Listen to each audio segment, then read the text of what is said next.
alaikum warahmatullahi wabarakatuhu. Da fatan dai kowa na cikin ƙoshin lafiya, ina muku fatan alheri. Jama'a yau wani bayani ne da nake son yi akan WhatsApp.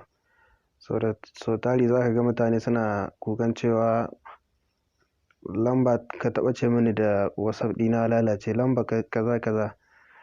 To wannan matsalar ce muke son a ɗan kwatanta ma mutane da za su iya magance ta. Yanda mutum zai ma WhatsApp ɗin shi backup message, yanda zai maido mishi da messaging shi duka ma da ya yi akan WhatsApp, ba zancen lamba ta ɓace ba insha Allah.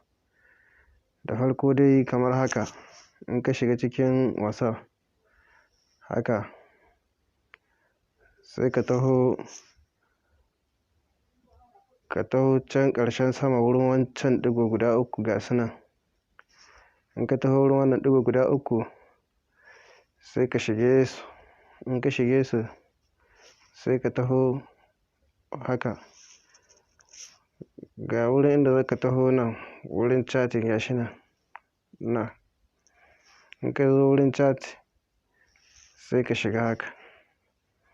In ka shiga, sai ka taho ƙasa. In ka taho ƙasa, sai ka zo nan wurin backup gashi nan backup. In ka shigo nan, sai ka taho gashi inda aka rubuta backup message, choose account, zaɓi account wanda kake so. Kenan sai ka ɗora email ɗinka haka. In ka ɗora email ɗinka haka, sai ka zo ka zaɓi lokaci nan, watanni, satuttuka, wuni da dai sauransu gashi nan. Gashi nan ni na zaɓi nepa. Kuma sai ka taho nan, sai ka zaɓi wifi ko kuma wifi or cellular.